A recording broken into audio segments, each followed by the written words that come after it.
The first half comes to a close. Let's go to New England now. Drew Brees and Tom Brady both neither could put a touchdown on the board, and here we are watching the famed Shane Vereen package of the Patriots preseason network television broadcast. The Patriots and New Orleans locked in a defensive preseason battle, 3-0 right now. I thought that, huh, Marshall? I mean, 3 points. I was expecting some scoring to be done, but both defenses they decided to show up. And this is probably because they practice against each other for a couple of days. You kind of get a rhythm.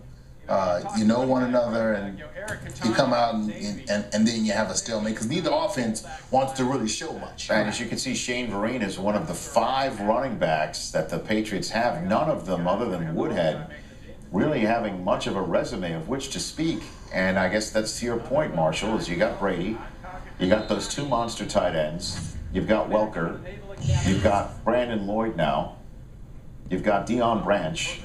I mean, will they run the ball? I mean, are they going? I think they will. And talking to them, I think they feel like they have to control the game better, the pace of the game. You know, you just could take a reel of what they did. Their short yardage reel wasn't impressive. Red zone last year. Their 3rd and 1. The Indianapolis game, they can put it away if they convert a 3rd and 1. They can't put it away, and Indianapolis starts mounting a comeback in the game, and it becomes a little bit of a closer game than it ever should have been.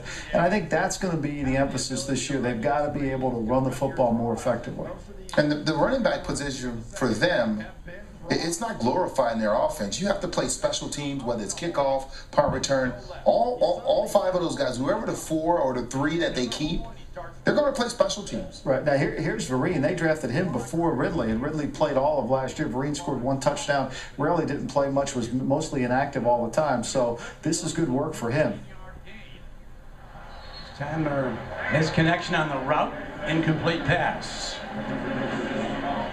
Brian Hoyer, he's a guy I know you've mentioned before, Michael, who has the eyes of many general managers around the league. Could we be looking at the next Cobb or Matt Flynn? And by that, I mean a guy who's been behind a #1 quarterback in a system that could go ahead and get a big contract in free agency if he ever reaches that point? Well, the Patriots tendered him, so they protected him this year. But I think when you look at, he doesn't have enough tape on him for somebody to really, unless you've watched practice, unless you really know him, to sit there and say, boy, I got to have this guy. I know him really well. You know, Matt Flynn was there. People knew Matt Flynn. And so I think it's going to be a little bit more difficult. He'll get an opportunity, certainly, to see if he can compete for a job because teams are starving for quarterbacks. And, you know, when Hoyer's had a chance to play in the preseason, he's played well. Tonight he hasn't played as well, but the offensive line, you know, they're running the ball in this drive. But I think that's really what he's going to have to demonstrate. And Ryan Mallett's going to do the same thing. He's going to have to demonstrate he can do that.